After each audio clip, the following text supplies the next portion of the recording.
The year was the third of King Jehoiakim's reign. Dark clouds swirled over Jerusalem, but darker still was the sight of Babylon's banners against the horizon. The air was heavy with the smell of smoke and iron. From the city walls, Daniel could see a sea of spears and shields, the sun flashing off them like 1,000 small fires. The army of Nebuchadnezzar, king of Babylon, advanced with terrifying precision. The ground trembled under the wheels of their chariots. The neighing of horses mingled with the deep drumbeat of war. Women clutched their children. Merchants pulled down their market stalls. Priests hurried through the streets, trying to carry away whatever sacred vessels they could save. Then the cry came from the palace gate. By order of King Nebuchadnezzar, the treasures of the house of your God are now the treasures of Babylon. Daniel's heart sank. This was the day the prophets had warned about. The words of Jeremiah rang in his mind. Because you have not listened to my words, I will summon all the peoples of the north and my servant Nebuchadnezzar, king of Babylon. I will utterly destroy them and make them an object of horror and scorn. Jeremiah 25:8-9. The temple doors were stripped of bronze. Gold bowls and incense vessels were packed into Babylonian carts. The holy city was humiliated before the nations. That night, Daniel, along with Hananiah, Mishael, and Azariah, was taken from his family. The Babylonian officer in charge spoke in a language they barely understood, but his gestures made the message clear. They were to be marched east, into captivity. These were not just any captives, they were chosen. Nebuchadnezzar wanted the finest young men of Judah. Without blemish, well-favored, skillful in wisdom, quick to understand. Daniel 1:4. Daniel looked back one last time at Jerusalem. The golden light of dawn was spilling over the city walls, but it did not feel like morning, it felt like an ending. The road from Jerusalem to Babylon stretched over 800 miles, winding through deserts, river valleys, and foreign lands. For Daniel, every step away from Zion felt like a step deeper into exile. The caravan of captives moved under the watchful eyes of Babylonian guards. Some rode horses, others walked barefoot on the dusty road. The chains on the older prisoners clinked with each step, but Daniel and the other young men were spared the shackles. They were too valuable to be bruised before reaching the king. They crossed the Jordan under the pale light of the moon, the current whispering like a farewell from the land they had lost. At night, campfires glowed in the wilderness. Babylonian soldiers roasted meat over open flames, their laughter and songs in a strange tongue echoing into the night. Hananiah whispered to Daniel as they sat apart, "Hananiah, will the Lord forget us here?" Daniel, "No, even here. Even in Babylon his hand will guide us." Daniel's mind turned to the psalms he had learned as a boy. "By the rivers of Babylon we sat and wept when we remembered Zion. How shall we sing the Lord's song in a strange land?" Psalm 137:1-4. Weeks turned into months. The familiar hills of Judah gave way to the flat, endless plains of Mesopotamia. Finally, on a dawn that painted the sky in gold and crimson, Babylon appeared. A vast, glittering city unlike anything Daniel had ever imagined. The Euphrates River wound through its heart. Walls so thick that chariots could race side by side crowned the city's perimeter. Gates of bronze and cedar stood open, guarded by soldiers in scaled armor, and beyond it all, the palace of Nebuchadnezzar rose like a mountain of stone, its gardens spilling over with green, a man-made Eden in the desert. The captives were led through the Ishtar Gate, its towering blue walls covered in golden images of lions, dragons, and bulls. Babylon's pride was everywhere, but so was its defiance against the God of Israel. Inside the palace, Daniel and his friends were handed over to Ashpenaz, the chief of the eunuchs. Ashpenaz looked them over like a merchant appraising fine jewels. He spoke with authority. "You will learn the language and the literature of the Chaldeans. You will eat the king's food. You will stand in the presence of Nebuchadnezzar himself." Then, as if to erase their old lives, They were given new names. Daniel became Belshazzar, Hananiah became Shadrach, Mishael became Meshach, Azariah became Abednego. Daniel heard his new name and felt a pang in his chest. They could change his name, but they could not change his God. The air inside the Babylonian training court smelled of spices Daniel had never known: cinnamon, cumin, coriander, and the rich scent of roasted meat. Golden trays of food were laid out before the young captives: fine breads, steaming bowls of lamb in thick sauce, and goblets of deep red wine gleamed in the torchlight. But Daniel's stomach twisted. He knew this food had been offered to Babylon's gods before reaching the king's table. To eat it would mean breaking the law of Moses, the law written on his heart. Daniel looked at Hananiah, Mishael, and Azariah. They all understood without speaking. Scripture rang in his mind. You shall not defile yourselves with any swarming thing that crawls on the ground. You shall be holy, for I am holy. Leviticus 11:43-44. He rose from his seat and approached Ashpenaz, the chief of the eunuchs. His voice was steady. Daniel, sir, I cannot defile myself with the king's food or his wine. Allow me, I pray you, to eat only what is clean. Ashpenaz frowned. Ashpenaz, Daniel, I favor you, but if you grow thin or sick, the king will see, and it will cost me my life. Daniel glanced toward Melzar, the steward under Ashpenaz, and said quietly, Daniel, test your servants for 10 days. Give us only vegetables to eat and water to drink. Then compare our appearance with the young men who eat the royal food, and deal with us according to what you see. Melzar hesitated, then agreed. For 10 days, while the others feasted, Daniel and his friends ate simple meals: lentils, beans, cucumbers, bread without yeast, and drank only water from the palace cisterns. The smell of roasting meat often drifted toward them, but their hearts were set. On the 10th day, Melzar inspected them. His eyes widened. Their faces were brighter, their bodies stronger than any of the young men who had eaten the king's food. From then on, the steward gave them only vegetables and water, and God honored their faithfulness. God gave them knowledge and skill in all learning and wisdom, and Daniel had understanding in all visions and dreams. Daniel 1:17. When their 3 years of training ended, they were brought before King Nebuchadnezzar. The king questioned them in all matters of wisdom and understanding, and found them 10 times better than all the magicians and astrologers in his realm. Daniel, Hananiah, Mishael, and Azariah stood that day not as captives, but as witnesses of the God who honors those who honor him. The great king Nebuchadnezzar lay restless in his palace. The golden walls of Babylon's inner chambers gleamed under the weight of the setting sun, but they did nothing to ease the turmoil in his mind. That night, the king had a dream so vivid that it left his heart pounding with fear. In the dream, he saw a great statue towering above the land. Its head was made of gold, its chest and arms of silver, its belly and thighs of bronze, its legs of iron, and its feet a mixture of iron and clay. Then a stone, cut without hands, struck the feet of the statue, and the entire image crumbled, turning to dust that the wind carried away. But the stone grew into a great mountain, filling the whole earth. Nebuchadnezzar awoke with a start. His breathing quickened as sweat beaded on his brow. He called for his wise men, the magicians, the astrologers, and the sorcerers.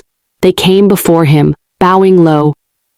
Nebuchadnezzar, I have had a dream, and my spirit is troubled.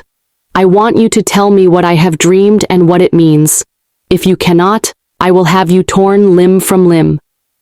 The wise men in terror responded, Magicians and sorcerers, O king, live forever. Tell us the dream and we will interpret it for you. But Nebuchadnezzar's eyes flashed with anger. Nebuchadnezzar, I know you are trying to buy time. If you do not tell me the dream and its interpretation, I will have you all destroyed. The dream is gone from me. and unless you reveal it, I will have no choice but to execute you." The wise men pleaded, but their pleas fell on deaf ears. Nebuchadnezzar issued a decree that all the wise men of Babylon would be executed. In the midst of the panic, Daniel and his companions heard the news. They too were among the king's wise men. But Daniel, filled with a deep sense of God's power, sought a moment of prayer and intercession. That night, Daniel prayed with Hananiah, Mishael, and Azariah, asking the Lord for mercy, for revelation. The God of heaven heard them and, in the midst of the night, revealed to Daniel the mystery of the king's dream. With joyful reverence, Daniel praised God. "Blessed be the name of God forever and ever, for wisdom and might are His. He reveals deep and secret things. He knows what is in the darkness, and the light dwells with Him." Daniel 2:20-22. The next morning, Daniel hastened to the palace. He asked for an audience with the king. When Daniel stood before Nebuchadnezzar, he spoke calmly. "Daniel, O king, the dream that troubled you was revealed to me by the God of heaven, the one who holds the future of all kingdoms in his hands." With the king's permission, Daniel began to describe the dream. He spoke of the great statue with its golden head, its silver chest and arms, its bronze belly, its iron legs, and its feet of mixed iron and clay. Then he spoke of the stone, the one that crushed the statue and grew into a mighty mountain. "Daniel, this is the dream, and we will tell the interpretation. You, O king, are the head of gold. After you shall arise another kingdom inferior to yours, then another, and yet a fourth kingdom, strong as iron. But in the days of the fourth kingdom, the God of heaven will set up a kingdom that will never be destroyed, and it will break in pieces and consume all these kingdoms." Daniel 2:36-44. Nebuchadnezzar's face changed. He looked at Daniel, awestruck. "Nebuchadnezzar, truly your God is the God of gods and the Lord of kings, the revealer of secrets." The king fell before Daniel, astonished. "Nebuchadnezzar, I make a decree that all of you who serve the God of Daniel will be protected. Your God is the living God who reigns forever." Daniel 2:47. Daniel was promoted to a position of great honor in the Babylonian court.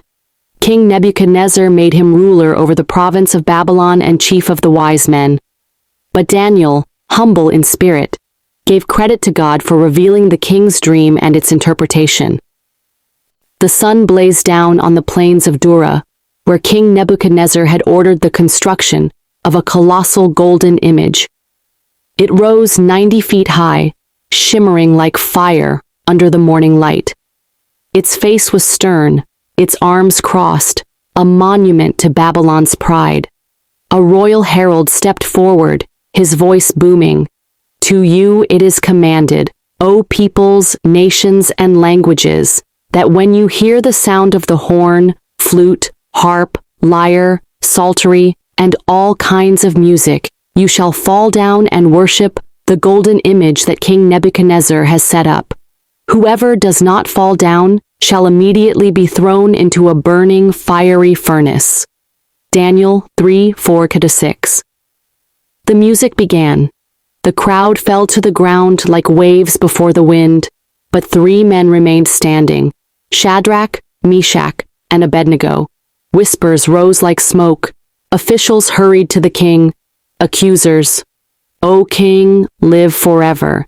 These men whom you have set over the affairs of Babylon, they do not serve your gods or worship the image you have set up." Nebuchadnezzar's face burned with rage. The 3 were brought before him.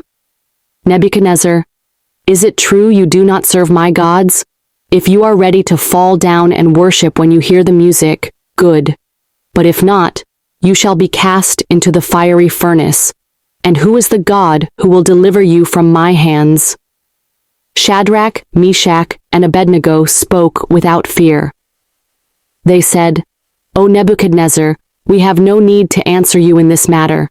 If our God whom we serve is able to deliver us, He will deliver us from the burning fiery furnace and from your hand, O king. But even if he does not, be it known to you, O king, that we will not serve your gods, nor worship the golden image you have set up. Daniel 3:16-18. The king's fury reached its peak. He ordered the furnace heated 7 times hotter than usual. Soldiers bound the 3 men and hurled them into the flames. The heat so fierce, it killed the guards who approached the furnace's mouth. But then, Nebuchadnezzar's eyes widened. He rose from his throne in astonishment. Nebuchadnezzar, did we not cast 3 men bound into the fire? I see 4 men loose, walking in the midst of the fire, and they are not hurt, and the 4th is like the Son of God. The flames had no power over them, not a hair was singed, their robes were untouched, and there was no smell of smoke. Nebuchadnezzar called them out. Nebuchadnezzar, blessed be the God of Shadrach, Meshach, and Abednego, who sent his angel and delivered his servants who trusted in him. The king decreed that anyone who spoke against their God would be destroyed. The 3 men were promoted, and Babylon knew that the God of Israel had walked in the fire. Years passed after the fiery furnace. Babylon's walls stood unchallenged, its hanging gardens bloomed, and Nebuchadnezzar's fame stretched across nations. From his palace balcony, the king would look out over the city, its blue-glazed gates, its temples, its sprawling markets, and pride swelled within him. But one night, the God of heaven shook the king's peace again. Nebuchadnezzar had another dream. He saw a great tree in the midst of the earth. Its height reached to heaven, its branches stretched to the ends of the world, its leaves were beautiful, and its fruit abundant. Birds nested in its branches, beasts found shade beneath it. Then from heaven, a watcher, a holy one, descended and cried out, "Cut down the tree and lop off its branches. Leave the stump bound with iron and bronze among the tender grass. Let his portion be with the beasts. Let his heart be changed from that of a man, and let a beast's heart be given to him, and let 7 times pass over him, so that the living may know that the Most High rules in the kingdom of men, and gives it to whomever he will." Daniel 4:14-17. The dream troubled him deeply. Nebuchadnezzar summoned Daniel, the only one he trusted to reveal its meaning. Daniel listened and fell silent for a moment, his spirit grieved. Daniel, O king, may the dream be for those who hate you, and its interpretation for your enemies. The tree is you, O king. Your greatness has grown and reaches to heaven, but you shall be driven from men to dwell with the beasts. You shall eat grass like oxen, and 7 years will pass over you, until you know that the Most High rules the kingdoms of men. Break off your sins by righteousness, and your iniquities by showing mercy to the poor. It may be that your prosperity will be prolonged. Nebuchadnezzar heard, but his pride was unbroken. 12 months later, as he walked on the roof of his palace, the king said to himself, "Nebuchadnezzar, is not this great Babylon that I have built by my mighty power and for the glory of my majesty?" While the words were still on his lips, a voice from heaven thundered, "O King Nebuchadnezzar, to you it is spoken. The kingdom is departed from you. You shall dwell with the beasts of the field until you know that the Most High rules in the kingdom of men." In that instant, his mind was taken. His royal robes became rags. He wandered into the fields, his hair growing like eagle's feathers, his nails like bird's claws. For 7 years, the proud king of Babylon lived as a beast, eating grass under the dew of heaven. Then, at the end of the appointed time, Nebuchadnezzar lifted his eyes toward heaven, and understanding returned. Nebuchadnezzar, now I, Nebuchadnezzar, praise, extol, and honor the King of heaven, all whose works are truth, and whose ways are justice. And those who walk in pride he is able to humble. Daniel 4:37. His throne was restored, his glory returned, But his heart was never the same. He knew now that his kingdom was nothing before the eternal throne of God. The throne of Babylon had passed from Nebuchadnezzar to his son, and then to Belshazzar, a man far less wise than his grandfather. Pride still reigned in the palace, but reverence for the God of Daniel had faded into scorn. One night, Belshazzar hosted a great feast for 1,000 of his lords. The banquet hall was a blaze of light from golden lamps. Music from flutes and lyres swirled above the clamor of voices. Wine flowed freely, and laughter echoed against the high gilded ceilings. Then Belshazzar, already drunk with wine and arrogance, gave a command that made heaven's angels shudder. Belshazzar, bring the gold and silver vessels my grandfather took from the temple of Jerusalem. Let us drink from them. Servants hurried away and returned with the sacred cups, vessels once consecrated for the worship of the Most High God. The king and his lords drank from them, toasting their idols of gold, silver, bronze, iron, wood, and stone. But as the mocking continued, a stillness fell. Without warning, a hand appeared, fingers alone, glowing like fire. Before the eyes of the king and his guests, the hand wrote on the plaster wall, opposite the lampstand. The music stopped. The wine cups trembled in the noble's hands. Belshazzar's face turned pale, his knees knocking together. Belshazzar, bring in the astrologers, the Chaldeans, the soothsayers. Whoever can read this writing and tell me its meaning shall be clothed in purple, have a chain of gold around his neck, and be the third ruler in the kingdom. One by one, the wise men stared at the writing and shook their heads. None could read it. Then the queen, hearing the commotion, entered the hall and spoke. Queen, O king, live forever. There is a man in your kingdom in whom is the spirit of the holy God. In the days of Nebuchadnezzar, he interpreted dreams and dissolved doubts. His name is Daniel. Daniel was summoned. He stood before Belshazzar, his gaze steady. The king promised him gifts, but Daniel answered, Daniel, let your gifts be for yourself and give your rewards to another. Yet I will read the writing to you and make known its interpretation. Daniel reminded the king how Nebuchadnezzar had been humbled until he acknowledged the God of heaven, and how Belshazzar had lifted himself up against that very God by drinking from his holy vessels. Then Daniel read the inscription, Daniel. The writing is, many, tekel, a parson. This is the interpretation, many. God has numbered your kingdom and finished it. Tekel, you have been weighed in the balances and found wanting.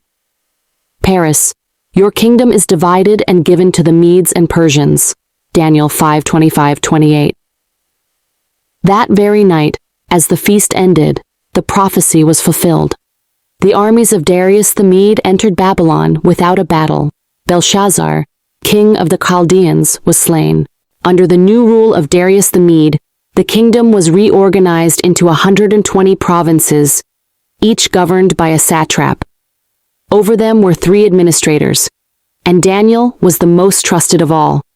His wisdom, integrity, and excellence were unmatched. But this stirred envy.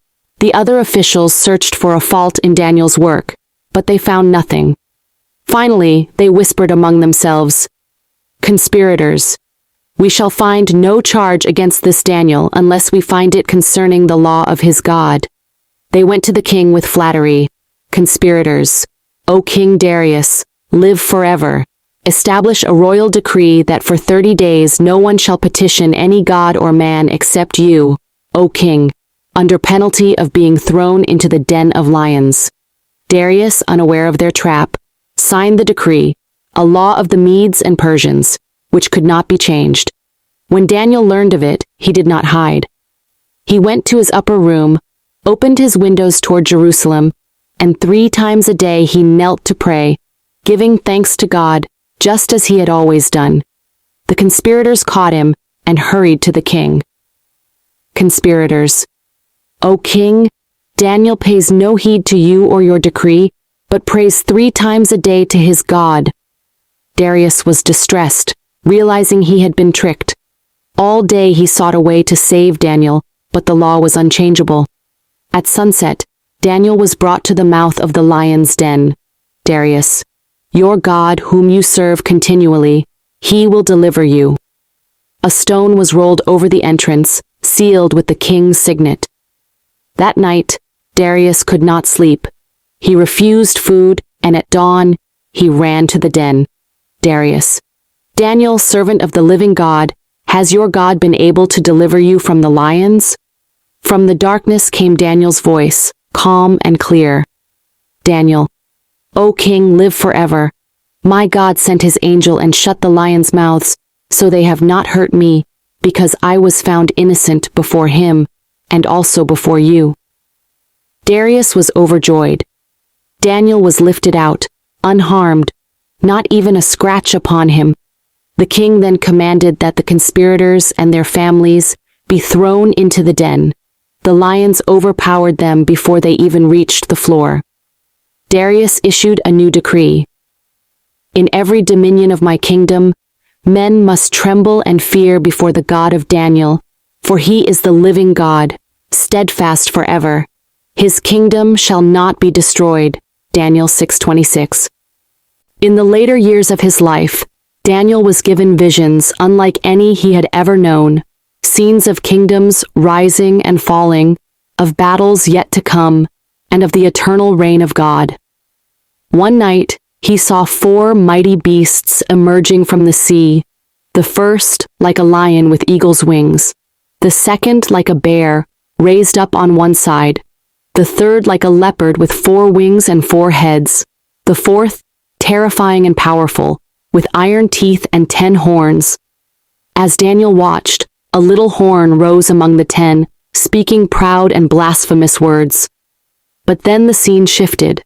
Thrones were set in place, and the Ancient of Days took his seat, his clothing white as snow, his hair pure like wool, and fire flowing from his throne. Thousands upon thousands served him.